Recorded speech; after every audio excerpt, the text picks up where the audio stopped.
स्वरूप, शक्ति स्वरूप, प्रेम स्वरूप मैं आत्मा हूँ।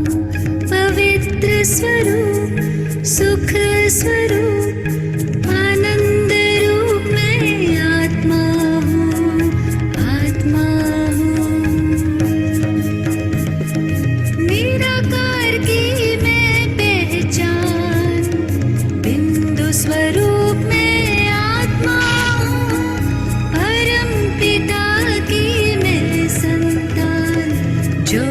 स्वरूप में आत्मा हूँ। शांत स्वरूप, शक्ति स्वरूप, प्रेम स्वरूप में आत्मा हूँ।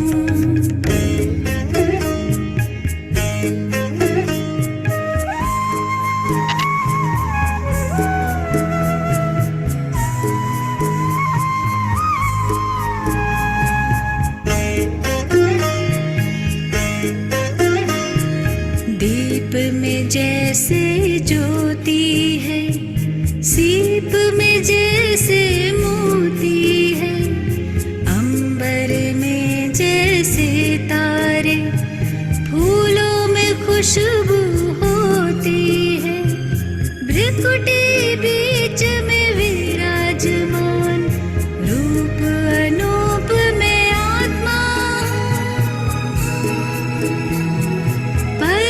पिता की मैं संतान, ज्योति स्वरूप में आत्मा हूँ।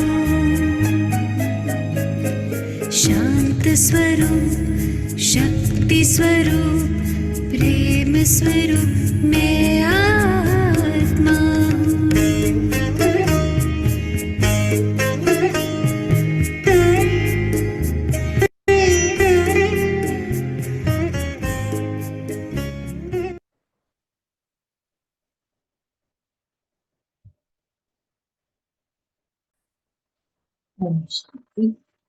आज 4 अक्टूबर 2023 की बाबा की साकारमुखी दिन है।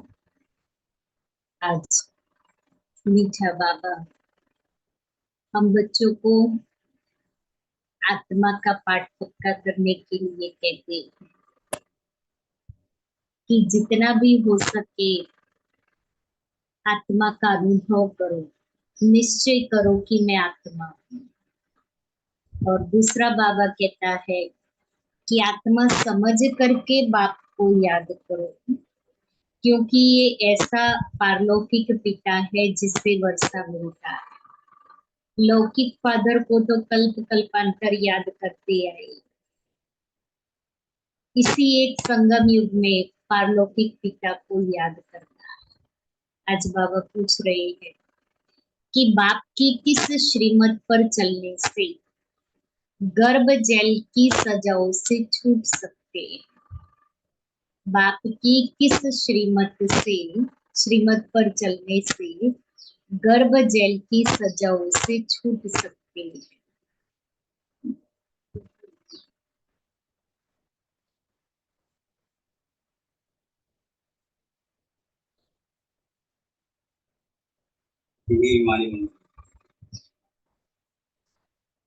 बाबा ने आज कहा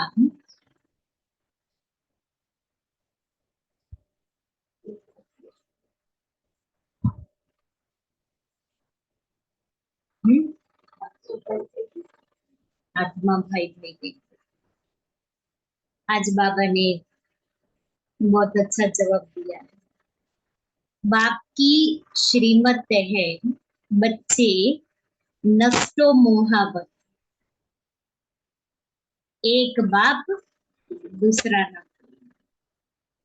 तुम सिर्फ मुझे याद करो और कोई भी पाप कर्म न करो, तो गर्भ जेल की सजाओं से छूट जाएंगे।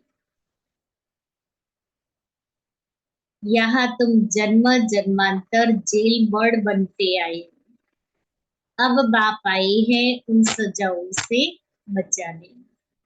सतयुग में गर्भ जेल फुटाने, तो बाबा की मुख्य श्रीमत नस्तु मोहा, तो सजाओं से छूट सकेगी।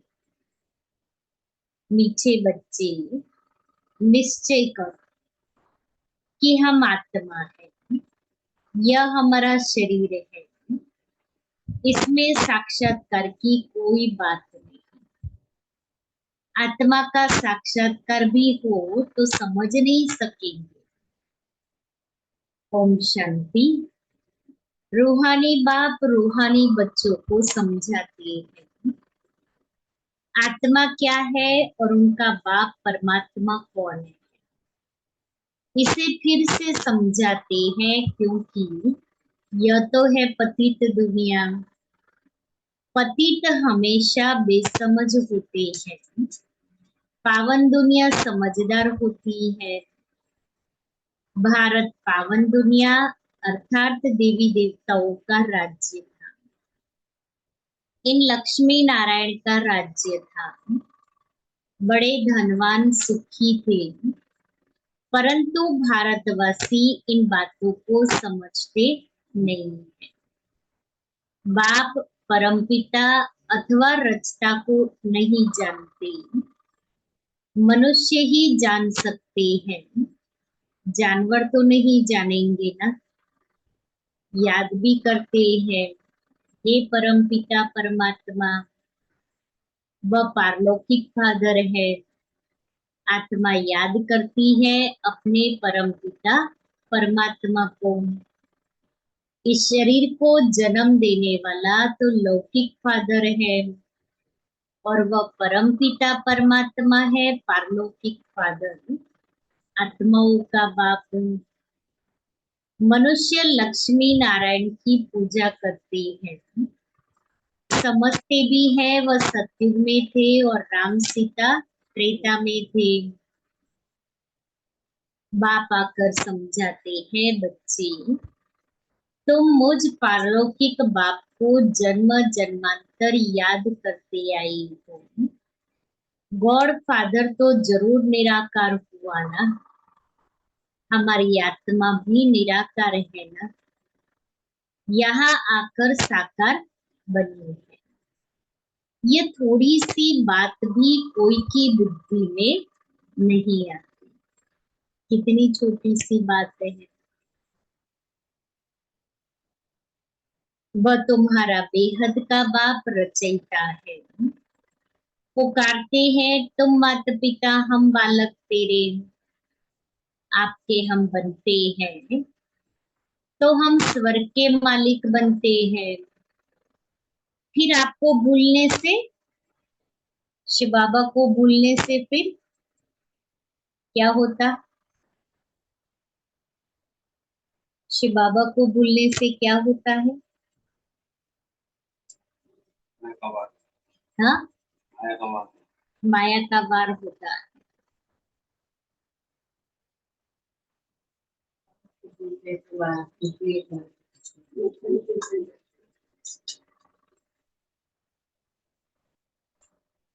भूलने, आपको भूलने से नरक के मालिक बन जाते हैं। अभी वह बाप इन द्वारा बैठ समझाते हैं, मैं रचयिता हूँ, ये मेरी रचना है, जिसका राज तुमको समझाता। यह भी समझ जाते हैं आत्मा को किसी ने भी देखा नहीं है। फिर क्यों कहते हैं अहम आत्मा? यह तो समझते हैं ना, अहम आत्मा एक शरीर छोड़ दूसरा लेती है। महान आत्मा पुण्यात्मा कहते हैं ना, निश्चय करते हैं हम आत्मा है, यह हमारा शरीर है। शरीर विनाशी है, आत्मा अविनाशी है।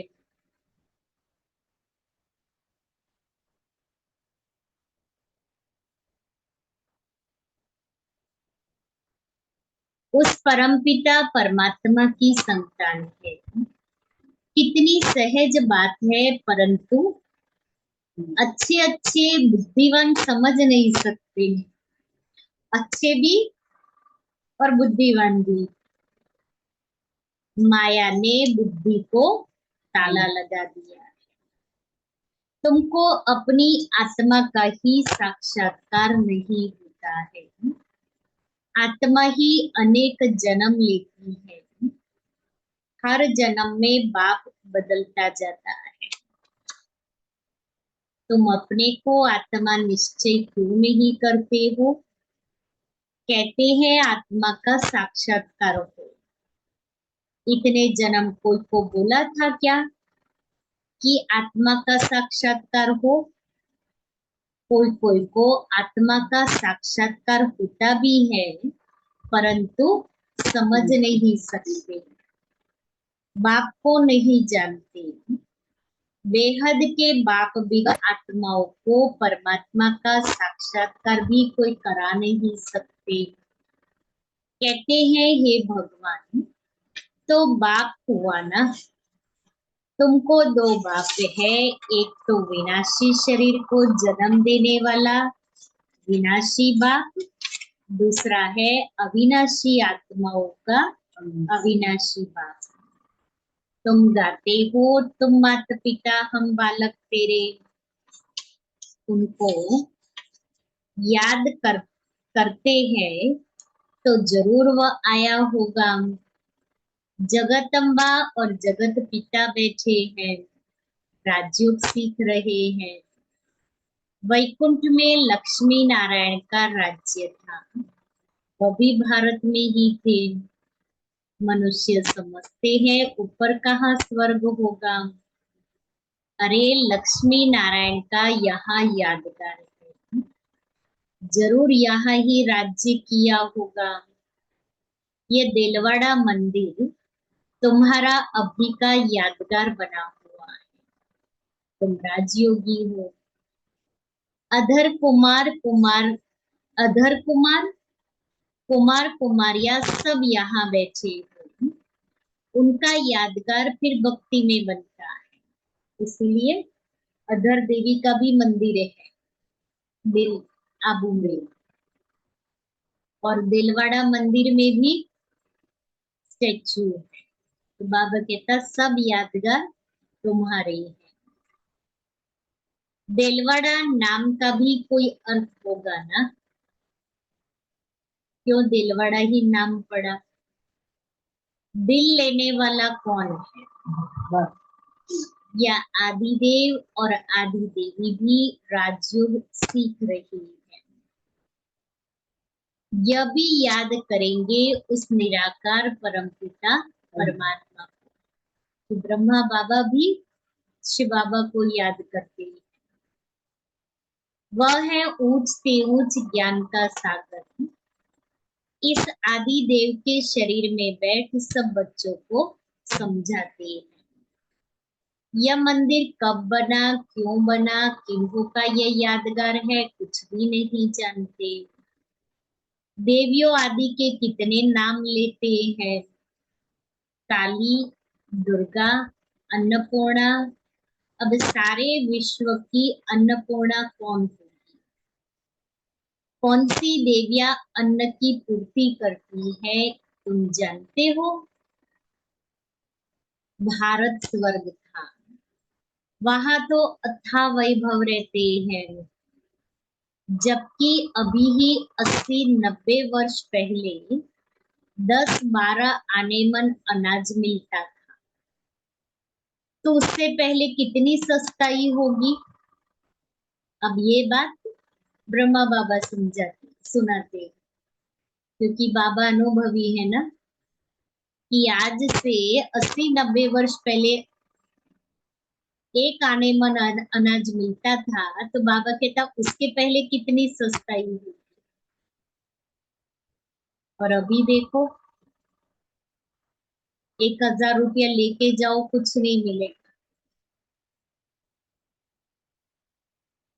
सतयुग में तो अनाज आदि बहुत सस्ता अच्छा होता है। परंतु यह भी कोई समझते नहीं।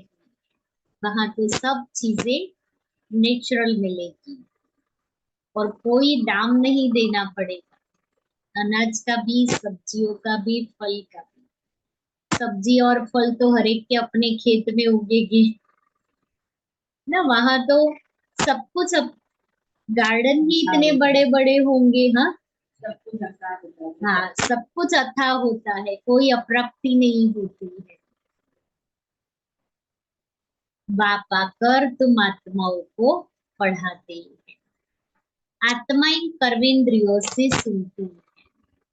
आत्मा को यह आंखें मिली है देखने के लिए, कान मिले हैं सुनने के लिए, लेकिन क्या देखना और क्या सुनना, वो हमें देखना है। ऐसे नहीं कि कान मिले हैं सुनने के लिए तो कुछ भी सुन लो, आंख मिली है देखने के लिए तो कुछ भी देख लो। क्या देखना है, क्या सुनना है, क्या बोलना है, उसके लिए बाबा ने हमें श्रीमत दी।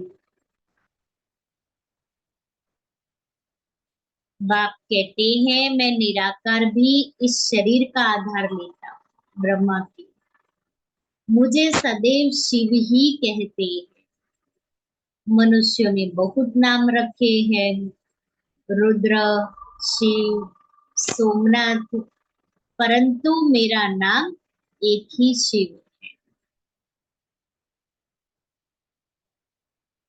शिवाय नमः। भक्त भगवान को याद करते हैं। उनको 2500 वर्ष हुए। भक्ति मार्ग में पहले अव्यभिचारी भक्ति थी, अभी तो तुमने छिक्कर भीतर में डाल दिया है। अभी इस भक्ति का अंत है। सबको वापिस ले जाने में आया हूँ। यह पुरानी दुनिया खत्म होनी है। बॉम्ब्स बने हुए हैं तो कितने में सब खलास हो जाएंगे? टाइम लगेगा क्या? बॉम्ब गिरा और शहर के शहर खत्म हो गए।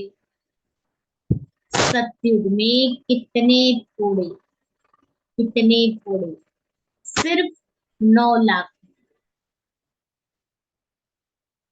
तो सोचो, कहाँ अभी करोड़ों की पॉपुलेशन और कहाँ सिर्फ 9 लाख। बाकी इतने सब कहाँ जाएंगे? यह लड़ाई अर्थक्वेक आदि होगी, विनाश तो जरूर होना है। परिवर्तन तो होगा ना, विनाश माना परिवर्तन। यह है प्रजापिता, कितने ब्रह्मा कुमार कुमारियां हैं। ब्रह्मा का बाप कौन है? निराकार शिव।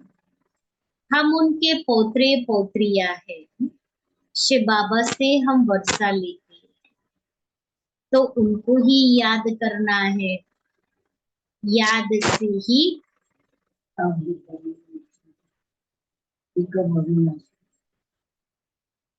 पापों का बोझा उतरेगा। तुम जानते हो यह है ही विषयस्पति दुनिया। सतयुग है वाइसलेस दुनिया, वहां विष होता नहीं। कायदे अनुसार एक ही बच्चा होता है, कभी अकाले मृत्यु नहीं होती है। यही सुख धाम।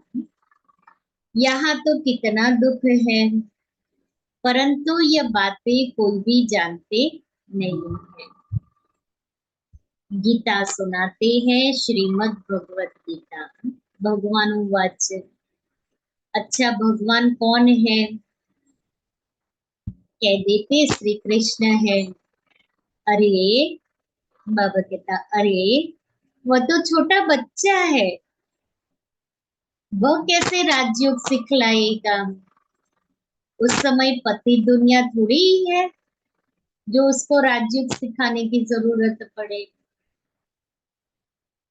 सदगति के लिए राजयोग सिखलाने वाला तो यहाँ चाहिए। गीता में लिखा हुआ भी है, रुद्र गीता ज्ञान यज्ञ। श्री कृष्ण गीता ज्ञान यज्ञ तो है नहीं। यह ज्ञान यज्ञ कितने वर्षों से चलता आ रहा है। इनकी समाप्ति कब होगी? जब सारी सृष्टि इसमें स्वाहा होगी। यज्ञ जब समाप्त होता है तो उसमें सब कुछ स्वाहा करते हैं ना। यह यज्ञ भी अंत तक चलेगा। जब तक सारी पुरानी दुनिया स्वाहा नहीं हो जाती तब तक यह यज्ञ चलेगा। यह पुरानी दुनिया खत्म होने वाली है। बाप कहते हैं मैं कालों का काल हूँ, सबको लेने लिए आया, तुमको पढ़ा रहा हूँ कि तुम स्वर्ग के मालिक बनो। तुम जानते हो इस समय सभी मनुष्य मात्र है सदा दुर्भाग्यशाली। सतयुग में थे सदा सौभाग्यशाली। यह फर्क सबको समझना है कि हम दुर्भाग्यशाली कब बनते हैं और सौभाग्यशाली कब बनते हैं। और संगम युग पर हम सभी पदमा पदम सौभाग्यशाली। सतयुग त्रेता में हम सौभाग्यशाली, संगम युग पर हम पद्मा पदम सौभाग्यशाली और द्वापर और कलयुग में दुर्भाग्यशाली। तो अभी हम पद्मा पदम सौभाग्यशाली आत्माएं है, वो नशा हमें रहे। और जब आत्मा को ये नशा रहेगा तो कोई भी बात हमारे सामने होगी हमें प्रभावित नहीं करेगी, क्योंकि आत्मा अपने स्वमान में स्थित है।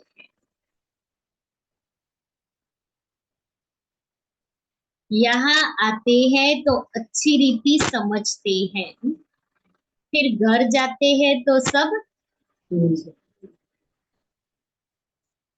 खलास हो जाता है। बुद्धि में ये ज्ञान टपकता नहीं। जैसे गर्भ जेल में अंजाम कराते हैं, अंजाम माना वायदा कराते हैं, हम पाप नहीं करेंगे, बाहर निकलते हैं तो फिर पाप करने लग पड़ते हैं, जेल बर्ड होते हैं ना। इस समय जो भी मनुष्य मात्र है सब जेल बर्ड है। घड़ी घड़ी गर्भ जेल में जाकर सजाए खाते हैं। बाप कहते हैं अभी तुमको जेल बर्ड बनने से छुड़ाते हैं। सतयुग में गर्भ को जेल नहीं कहेंगे, तुमको इन सजाओं से बचाने आया हूं। अब मुझे याद करो, कोई भी पाप नहीं करो, नष्ट मोहा बनो। गाते हैं मेरा तो एक बाप दूसरा न कोई। यह कोई श्री कृष्ण की बात नहीं है। श्री कृष्ण तो 84 जन्म ले अब आकर ब्रह्मा बना है, फिर वही श्री कृष्ण बनना है, इसलिए इस शरीर में ही प्रवेश किया है। यह बना बनाया ड्रामा है। अभी भगवान यह सूर्यवंशी चंद्रवंशी राजधानी स्थापन कर रहे हैं, तुम्हारे भविष्य के लिए प्रारब्ध बनाते हैं। अभी तुम पुरुषार्थ कर अनेक जन्मों की प्रारब्ध बना रही हो। बेहद के बाप द्वारा, जो बाप स्वर्ग का रचयिता है। यह बातें समझने की है। ड्रामा में हर एक एक्टर का अपना अपना पार्ट है। इसमें हम क्यों रोए पीटे? हम जीते जी उस एक बाप को याद करते हैं। इस शरीर की भी हमको परवाह नहीं है। यह पुराना शरीर छूटे और हम बाबा के पास जाए। इस समय तुम भारत की कितनी सेवा करते हो, तुम्हारे ही नाम गाए हुए हैं अन्नपूर्णा, दुर्गा, काली आदि आदि। बाकी काली कोई ऐसी भयानक शक्ल वाली व गणेश सूंड वाला थोड़ी होता है। मनुष्य तो मनुष्य ही होते हैं। अब बाप समझाते हैं, मैं तुम बच्चों को इन लक्ष्मी नारायण जैसा बना रहा हूं। तुम निश्चय करो, हम बाबा से वर्षा ले रहे हैं, फिर भविष्य में जाकर प्रिंस प्रिंसेस बनेंगे। बाप जो स्वर्ग का रचयिता है उनको कोई भी नहीं जानते, जगदम्बा को भी भूल गए हैं। जिसका मंदिर बना हुआ है अभी वह चैतन्य में बैठे। कलयुग के बाद फिर सतयुग होना। विनाश के लिए मनुष्य पूछते, अरे पहले तुम पढ़कर होशियार तो हो जाओ, बाकी की बातें बाद में है। पहले मुझे जो करना है उसमें तो मैं परफेक्ट बनूं। मेरा काम है पढ़ाई करना और बाप को याद करना, बाकी सब बातों में नहीं जाए। बाबा कहता पहले ये तो पक्का करो। चलो बाबा को याद।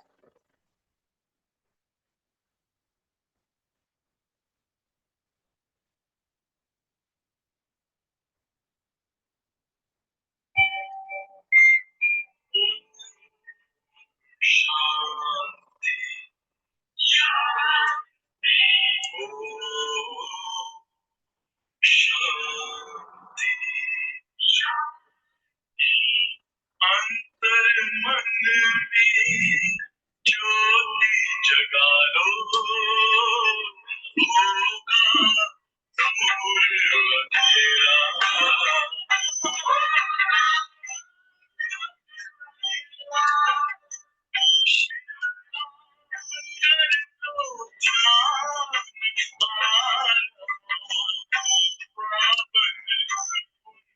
सवेरा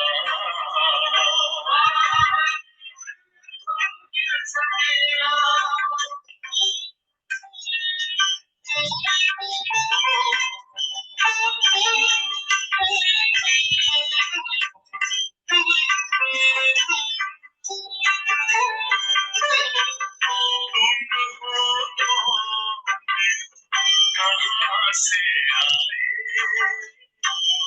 अपनी आपको जानो,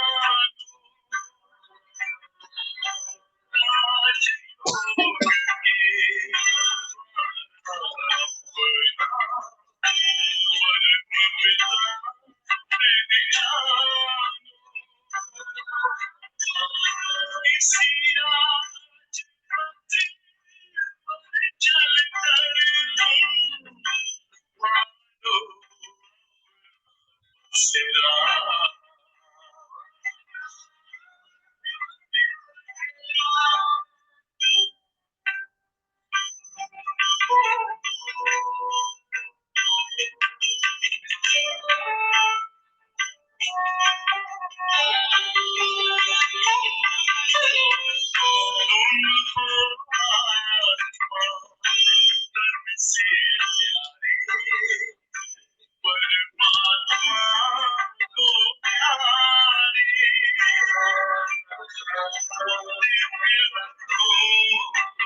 ओम शांति।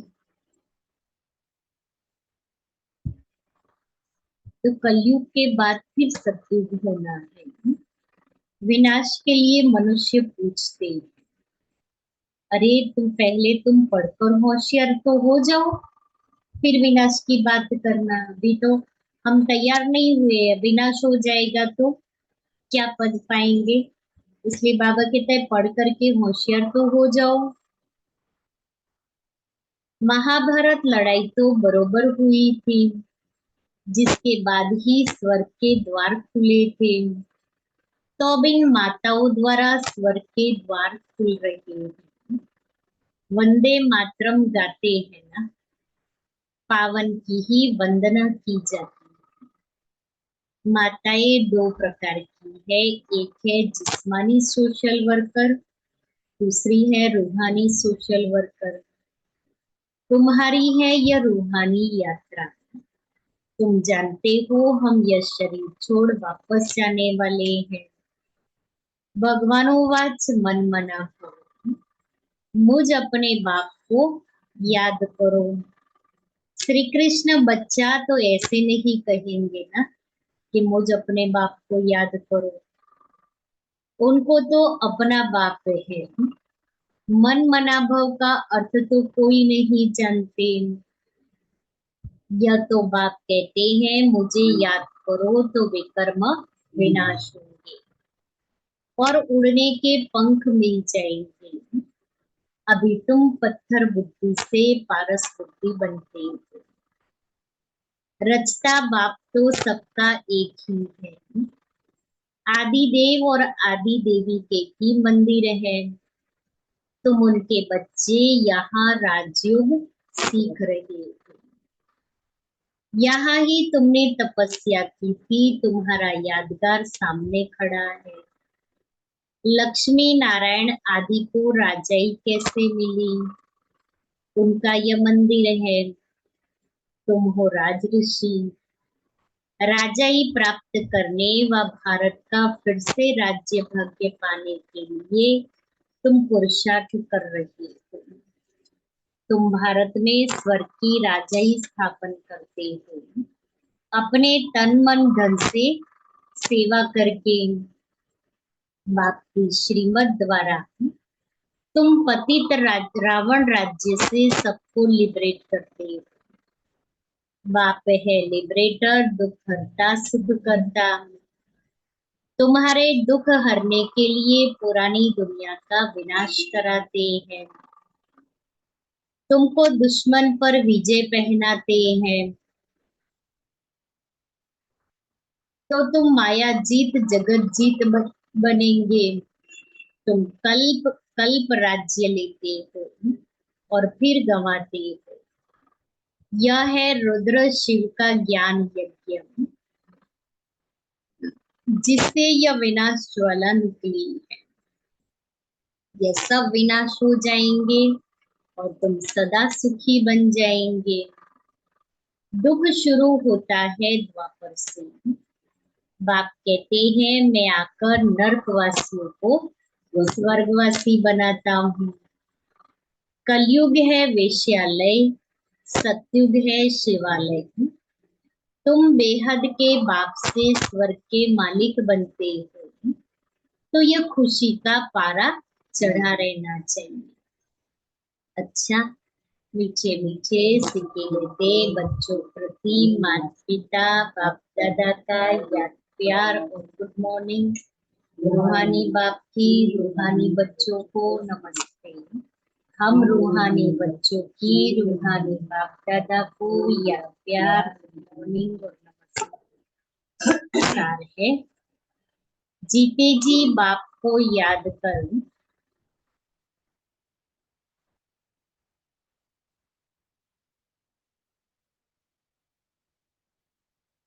वर्षे का अधिकार लेना।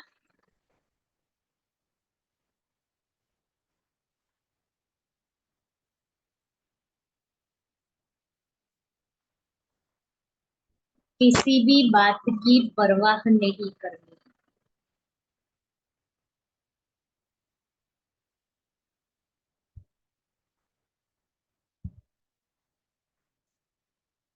दूसरा है श्रीमत पर अपने तन मन धन से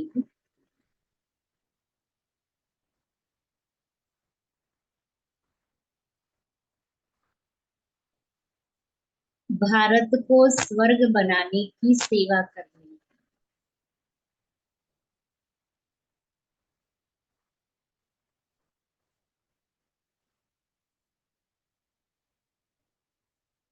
और सबको रावण से लिबरेट होने की युक्ति बतानी।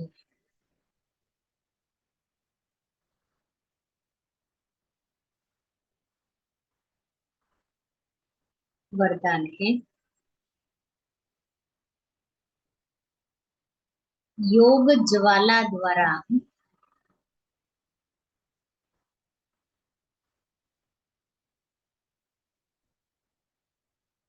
विश्व के किचड़े को भस्म करने वाले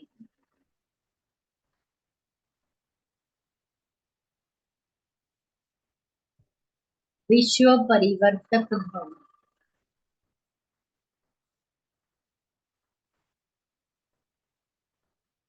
योग ज्वाला अर्थात श्रेष्ठ संकल्पों की शक्ति व लगन की अग्नि द्वारा अपवित्रता रूपी किचड़े को भस्म कर सकते हैं। जैसे देवियों के यादगार में दिखाते हैं कि ज्वाला से आसुरी शक्तियों को खत्म कर दिया। यह यादगार अभी का है। तो पहले ज्वाला रूप बन आसुरी संस्कार स्वभाव सब कुछ भस्म कर संपूर्ण पावन बनो। तब योग और पवित्रता की ज्वाला से विश्व के किचड़े को भस्म कर विश्व परिवर्तन के निमित्त बनेगी। स्लोगन है आज्ञाकारी वह है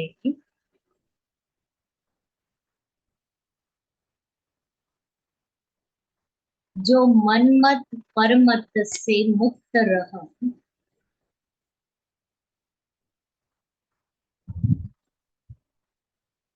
सदा श्रीमत पर चलता है।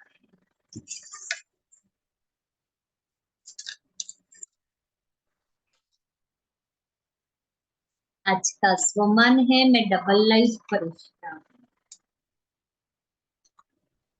अपने हर श्रेष्ठ संकल्प को सफल करने व स्वयं को संपन्न बनाने के लिए ट्रस्टी बनकर रहो। ट्रस्टी बनना अर्थात डबल लाइफ फरिश्ता बनना। एक श्रेष्ठ संकल्प बच्चे का और 1000 श्रेष्ठ संकल्प का फल बाप द्वारा प्राप्त हो जाता है। एक का 1000 गुना मिल जाता है।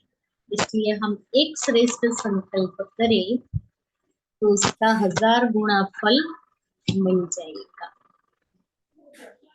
तो आज बाबा ने कौन सी बात पक्की कराई? एक आत्मा की विनाशी शरीर का बात नहीं है। अविनाशी का परमात्मा और नष्टो मोहा बनना है। ये बाबा की पहली पहली श्रीमत है।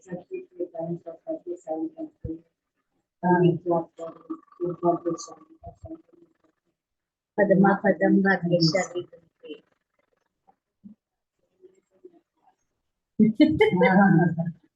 बाप को याद नहीं करेंगे तो नरकवासी बनेंगे।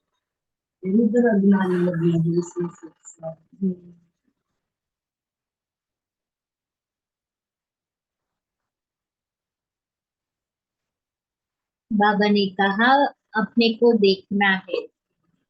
हम स्वर्ग में चलने लायक बने हैं। हम बाप को याद करते हैं। हमारे अंदर दैवी गुण आए हैं। वो तो छोटा बच्चा स्लोगन भी अच्छा है।